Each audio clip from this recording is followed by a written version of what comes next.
O que pode acontecer após as denúncias do Caixa 2 de Bolsonaro? São ilegalidades que, se confirmadas, são bastante graves. O coordenador da Abradep disse isso. O Folha de São Paulo noticiou nesta quinta-feira que ao menos 4 empresas pagaram para disparar mensagens em massa no WhatsApp de apoio a Jair Bolsonaro. O que salta aos olhos é a escala de intervenção. De acordo com o jornal, os pacotes chegam ao valor de 12 milhões de reais para enviar centenas de milhões de mensagens. A título de comparação, Bolsonaro declarou oficialmente um gasto de 1,2 milhão ao TSE na campanha inteira do primeiro turno. O teto era de 70 milhões por candidato na primeira rodada.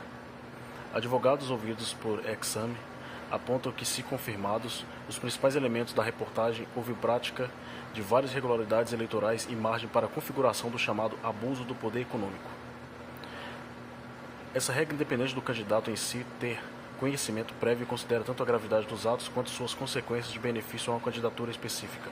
No limite, a punição é a cassação da chapa, se ainda estiver em curso, ou do mandato, se já tiver vencido. A decisão é do TSE, Tribunal Superior Eleitoral.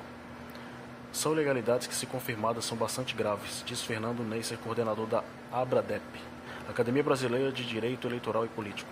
O PDT já prepara uma ação para pedir à Justiça Eleitoral a nulidade das eleições deste ano após as denúncias, afirmou nesta quinta-feira o presidente nacional do partido, Carlos Lupe.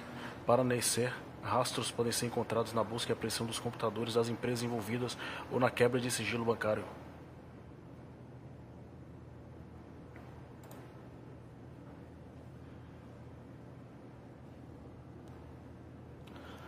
Em meio a suspeitas de irregularidades, Haddad quer Ciro no segundo turno. O petista defendeu a prisão de pelo menos um dos empresários suspeitos de participar do grupo para que os demais fossem delatados. É o que a legislação prevê, porque ele, Jair Bolsonaro, tentou fraudar a eleição. Felizmente não deu primeiro turno. Se desse, isso tudo ia para baixo do tapete, disse Haddad, referindo-se às informações publicadas hoje na imprensa sobre a suposta existência de um grupo de empresários que financia o envio em massa de mensagens falsas via WhatsApp. O petista defendeu ainda que pelo menos um dos empresários suspeitos de participar do grupo fosse preso para que os demais fossem delatados. Segundo ele, o grupo reúne de 20 a 30 pessoas. Basta prender um empresário que vai ter delação premiada e vai entregar a quadrilha toda. Nós estamos falando de 20 a 30 empresários envolvidos nesse esquema. Se prender um, em menos de 10 dias, a gente vai ter a relação de todos os empresários que estão financiando em Caixa 2 uma campanha difamatória.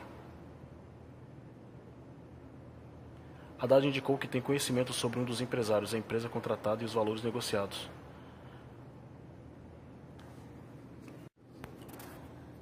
Esse fato revelado no Folha de São Paulo nesta manhã de quinta, dia 18, ganhou espaço nas principais jornais do mundo, entre eles o The Guardian, do Reino Unido, e o The New York Times dos Estados Unidos. O The Guardian replicou as informações do jornal brasileiro e chamou Bolsonaro de representante da extrema-direita, além de populista pró-tortura que elogia a ditadura. O Brasil luta contra uma tsunami de notícias falsas em meio a uma eleição presidencial polarizada.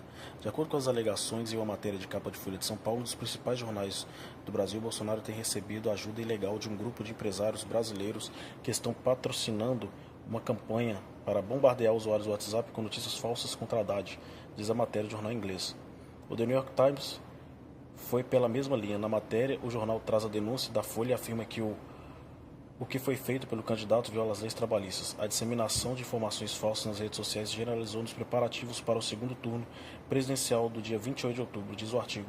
O também inglês The Telegraph foi outro jornal internacional a repercutir o escândalo e chamou Bolsonaro de candidato favorito à extrema-direita. O espanhol El País ainda fez matéria sobre as novas revelações, mas divulgou um artigo nesta quinta, em que compara o capitão da reserva brasileira ao presidente das Filipinas, Rodrigo Duterte, que, depois de se eleger presidente, comandou o extermínio de milhares de pessoas sob o argumento de guerra ao narcotráfico.